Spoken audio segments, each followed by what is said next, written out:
Maaf sebelumnya istri saya gak bisa ikutan karena istri saya lagi recovery, lagi masa pemulihan. Namanya kan juga ya habis sesar, jadi mungkin masih agak sakit, jadi turun susah gitu. Jadi ya lagi recovery.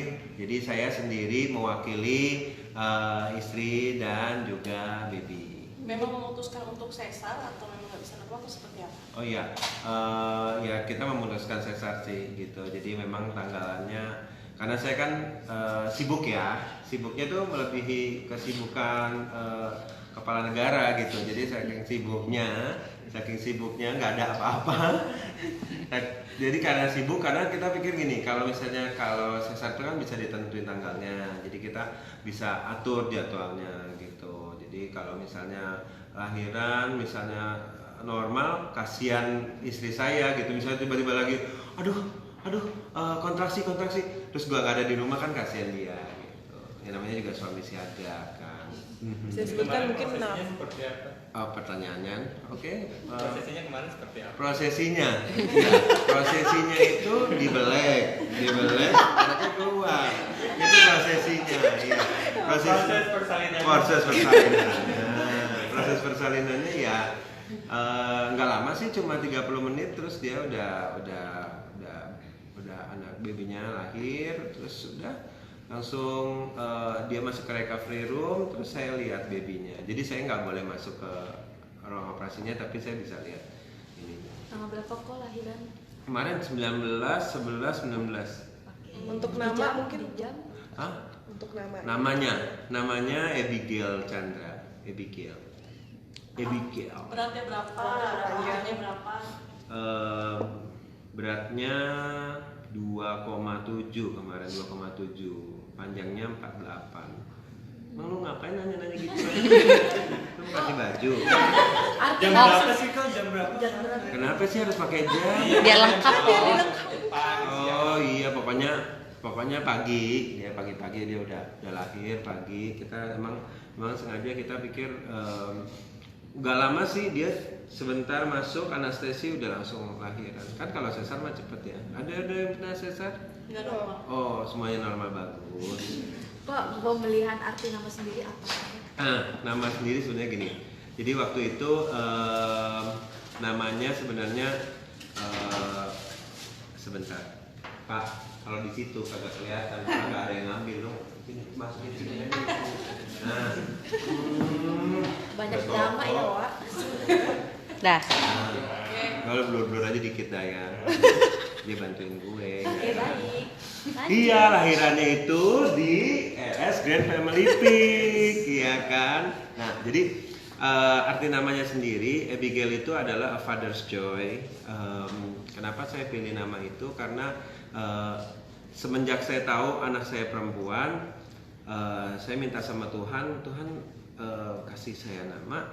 Cuma itu tok. Cuma satu tok. Jadi maksudnya satu doang yang di pikiran saya, cuma Abigail panggilannya Abigail panggilannya Abby. Udah. Jadi mau cari nama-nama yang lain, balik lagi ke nama itu. Jadi kayak nama itu yang Tuhan kasih ke saya. Terus dapat konfirmasi juga dari pendeta saya, kakak yang jadi ayah godfathernya Abby itu. Dia bilang, oh iya, kita nggak pernah ngobrol, kita cuma cerita-cerita, kita nggak pernah ceritain nama ini ke siapapun kecuali aku sama Fanny. Terus tiba-tiba, oh iya, pengen tahu dong kalau bahasa Hebrew-nya pemberian Tuhan apa sih? Ya bilang Joanna. Abis dia bilang Joanna, terus abis itu dia kirimin satu nama lagi, namanya adalah Abigail. Padahal arti namanya itu bukan pemberian Tuhan. Jadi memang aku pikir, oh ya ini udah konfirmasi, berarti kalau dua orang yang udah ini udah konfirmasi lah. Aku dan istri aku juga udah pikir itu nama yang bagus, artinya bagus, ya udah kita pilih nama itu. Butuh berapa lama kok untuk nyari nama Abigail itu? Oh, kita sih udah puluhan tahun ya Mbak, nama itu ya. Lama banget kok. Tahun itu tuh kayak udah nyarinya itu sambil kayak bingung gitu. Tapi enggak ya, pokoknya habis dari saya tahu dia jenis kelaminnya apa, Terus saya langsung doa dan nama itu yang dapat. Jadi memang ya udah dipersiapkan gitu. Kok nemenin lahiran di dalam? Saya nggak masuk ke dalam, di operasinya nggak boleh masuk, tapi setelah di recovery roomnya saya masuk, terus saya ya nemenin lah gitu pas dia lagi kayak celeng-celeng gitu, aku nemenin gitu. Kok untuk pemilihan tanggal sendiri 19, 11, 2019 Iya, itu karena kenapa? ya lucu aja gitu, 19, 11, 19 gitu, banyak 1 banyak 9-nya.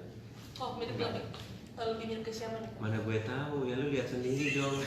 Mana gue bisa bilang ini anaknya mirip gue kan gitu. Pokoknya orang-orang ya nggak tahu, maksudnya kan ini kan wajahnya masih berubah-berubah. Orang gue lihat hari pertama, terus hari kedua, besoknya gue berubah lagi ya kan. Maksudnya anaknya kan face-nya masih berubah. Ya mirip siapa aja, mirip bapaknya ya gitu. Ya kan, maksudnya yang gue lihat sih ya pokoknya yang penting sehat lah, itu aja. Kok tanggal cantik itu keputusan bersama atau gimana? Enggak, bukannya keputusan bersama sih teman, maksudnya kita pikir ya jadi dokternya itu kasih tanggalan dari tanggal 17 sampai tanggal 28. Nah, dari tanggal itu semuanya kita pikir udah deh kita 19 aja, karena di saat itu juga saya juga lagi bisa nemenin gitu. Terus memang juga ya udahlah. Oh ya pas kita lihat ya bagus ya 19 gitu. Jadi ya bukannya kita juga nyari-nyari tanggal, kita nentuin tanggal itu karena karena sebenarnya ya bagus aja, nggak ada efek di belakang tanggalnya, itu nggak ada. Semua hari baik buat kita, jadi kita ngelihat semua tanggal juga baik buat kita. Jadi kita ngelihat oh ya udah ini bagus nih tanggalnya, kayak Fitrop 11, 11, 19 gitu kan. Jadi kayak online shop kan, online yang itu Shopee, Tokopedia semua 11 ya lupa ya kan, online kan semuanya kan 11 tuh. Nah kayak Fitrop 11 gitu, anak gua 19 gitu. Kok rencana mau pakai suster apa ngerawat sendiri? Kalau iya pakai suster sih, kita udah ada susternya sih. Memang kita karena kita benar-benar nggak tahu banget nih, saya aja sendiri saya benar-benar nggak tahu bagaimana cara gendong anak. Akhirnya suster yang kasih tahu, gue mah takut ya, namanya masih begitu, gue giring gitu, kita takut gitu kan. Nah itu kita pakai suster biar diajarin caranya gitu, bukannya kita serahin semua ke suster sih, tapi maksudnya yang gendong juga tetap saya, tapi yang ngajarin tetap suster gitu. Cuma kan kalau misalnya kayak kayak beberapa saat gitu kita lagi butuh istirahat ya kita kasih suster gitu aja. Tapi mulai belajar nanti cari tahu melalui YouTube mungkin. Apa? Ya, cara gendong, Ngurus anak. Ngurus anak, cara bedol, cara Ganti gendong pampers. gitu. Ya saya belajar gitu gimana. Ya paling susah tuh gendong yang kayak begini tuh, yang ininya di sini terus ini. Tapi saya berhasil bersama suster. Bukan saya doang sendiri, tapi ada suster yang bantuin. Jadi ya belajar itu kayak proses aja sih, lama-lama jadi dari tadinya kaku banget tuh gendong anak gini tuh kan, dia kayak baca proklamasi tuh, gini. Nah terus lama-lama udah mulai begini, agak gak tegang, lama-lama ya udah lama-lama baru begini, terus baru ini anaknya ditaruh di sini. Oke, anaknya taruh di sini. Ini kaki kaku banget nih macam gini nih. Juga tangan gue udah kram gitu ya. Gue pelan-pelan gue giniin sendiri. Tangan pegel ya kan. Baru 2 kilo sih, tapi ya tetap aja begini pegel juga kali ya. Kalau setengah jam begitu, ya udah akhirnya lama-lama ya bisa lumayan gitu. Kok Abigail udah dibuat Instagram dan pengikutnya udah 1.000 lebih. Itu Baru 1.000. ya, lumayan maksudnya. Itu nggak takut mungkin kok? Sandra Dewi aja 50.000. Baru buka langsung 50.000 anaknya. Ya kenapa? Itu mungkin nggak takut kok, biasanya kan mungkin ada netizen yang kayak mungkin menyalahgunakan foto kok, jadi nggak takut. Gini sebenarnya kalau aku sendiri sebenarnya kita percaya bahwa orang-orang yang follow saya itu adalah orang-orang yang sayang sama saya gitu. Jadi saya berpikir bahwa bukannya menyalahgunakan foto anak saya cuma berbagi kebahagiaan dengan apa yang ada pada saya saat ini gitu, termasuk Abigail. Abigail itu adalah kebanggaan saya, kecintaan saya. Jadi saya ingin berbagi kecintaan saya itu kepada orang-orang. Orang-orang juga ngelihatnya responnya semuanya lebih ke oh iya biar mendoakan mereka Abigail gitu. Jadi kalau misalnya sampai ada penyalahgunaan atau apa ya palingan itu urusannya mereka sama Tuhan. Gitu. Kok Kalau saya sendiri. menyandang status sebagai ayah sudah siap. Nah saya juga masih berasa ya baru 2 hari ya, jadi saya juga masih bingung bagaimana ngomong siap apa nggak siap. Ya siap sih untuk sebagai ayah gitu, maksudnya ini adalah sesuatu yang baru untuk saya. Saya ngerasa bahwa kok gak nyangka gitu tiba-tiba dari yang biasanya megang anak orang sekarang megang anak sendiri gitu kan. Ya kan tadinya megang anak Ayu, megang anak apa gitu ya kan, sekarang tiba-tiba megang anak sendiri. Rasanya kok kayaknya apa ya, berbeda banget gitu. Maksudnya bedanya adalah ini udah sebuah ya batu milestone lah buat saya. Diskusi sama Ayu sama Melani yang sudah Oh iya, yang anaknya udah banyak ya. Ya. Sandra Dewi. Sandra, saya sering ngobrol sama Sandra. Ya memang saya sering ngobrol sama Sandra tentang gimana sih kayak beli yang bagus tuh apa gitu. Misalnya kayak inian bayi, semuanya Sandra yang kasih ranjang bayi waktu itu. Kita ngobrol sama Sandra banyak gitu. Sandra yang kasih tahu banyak. Kalau Ayu biasanya kayak dulu saya sering nanya, yuk ini bini gua ya habis makan ini, boleh nggak sih yuk? Wah nggak boleh tuh kok, mestinya gini gitu. Jadi kayak lebih ke supervisi ya gitu.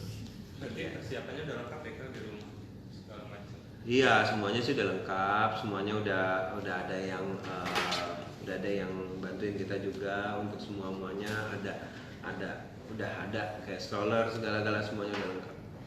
Konsep kamarnya mungkin bisa dibilang warnanya lebih ke Kalau kita lebih ke dusty pink sama agak abu-abu, jadi nggak putih, dusty pink abu-abu gitu. Jadi nggak terlalu yang kayak terlalu girly banget gitu. Tapi wallpapernya ya tetap ada, misalnya ada beruangnya, ada yang lucu-lucu lah, panda gitu. udah ada planning belum sih kak untuk anak kedua kira-kira tahun depan atau mungkin kapan? Belum tahu ya, sedikasinya Tuhan ya Mbak ya. Saya sih kalau misalnya memang dikasih ya kapanpun ya siapnya mungkin, tapi juga nggak sedekat-dekat ini gitu, karena saya kan juga ngelihat istri saya juga butuh recovery gitu, butuh fokus untuk ngurusin bayi EBI dulu gitu. Rencana meninggalkan rumah sakit kapan kok? Kita rencana meninggalkan rumah sakit besok siang sih kayaknya. Besok siang. Iya, udah boleh pulang, udah oke semuanya, udah boleh pulang gitu. Kau udah siap begadang? Kalau kata Bang Roma, begadang asalkan boleh saja. Kalau Bang Roma berkata seperti itu, jadi saya pikir saya mengikuti saja. Begadang asalkan boleh saja. Ya pokoknya penting. Ya itu makanya salah satunya ada suster juga kan bisa membantu untuk kalau misalnya lagi begadang istri saya juga bisa di cover gitu. Kok langsung diberikan ASI? Ngomong juga loh. Kita juga ngomong. Langsung diberi ASI eksklusif dikasih. Ini makanya sekarang juga lagi belajar ASI eksklusif gitu. Karena kan kalau sesar itu kayak nggak sama kayak normal ya, katanya menurut dokternya sih. Kalau normal itu kan langsung keluar anaknya, langsung keluar ASI-nya juga. Nggak juga ya. Oh bagus, ini berarti beda dari yang lain. Itu lain dari yang lain. Kalau menurut orang sih gitu katanya itu. Nah kalau si sesar ini katanya butuh 2 sampai 3 hari untuk keluar ASI-nya. Tapi ini udah distimulan sih untuk bisa keluar ASI-nya gitu. Ya dikit-dikit sih udah keluar. Kok jadi memfilter pekerjaan nggak sih, karena kan selalu jadi ayah, nggak mungkin nggak maksudnya balik pagi lagi, pasti kan udah punya anak. Enggak juga sih, kan butuh duit anaknya. Butuh digedein, terus bagaimana itu caranya kalau nggak buat cari kerja? Nggak dibatasin, cuma pasti ada waktu lebih banyak untuk ada di rumah. Jadi misalnya kalau dulu habis kerja terus masih bisa nongkrong ya sekarang lebih waktunya lebih bisa untuk di rumah lah kayak gitu. Oke. Tidur lagi lo Oh, mungkin doanya tersendiri buat hari Nah, ini. saya doanya cuma satu buat anak saya, jadi anak yang takut akan Tuhan. Kalau anak itu udah bisa dekat sama Tuhan, kita udah aman sih sebenarnya. Maksudnya saya berpikir bahwa pokoknya saya selalu menggantungkan hidup saya dan juga hidupnya Abby kepada Tuhan. Jadi kalau dia udah takut akan Tuhan, semuanya pasti saya percaya lancar karena itu adalah permulaan dari segalanya gitu. Gitu aja sih buat saya. Oke.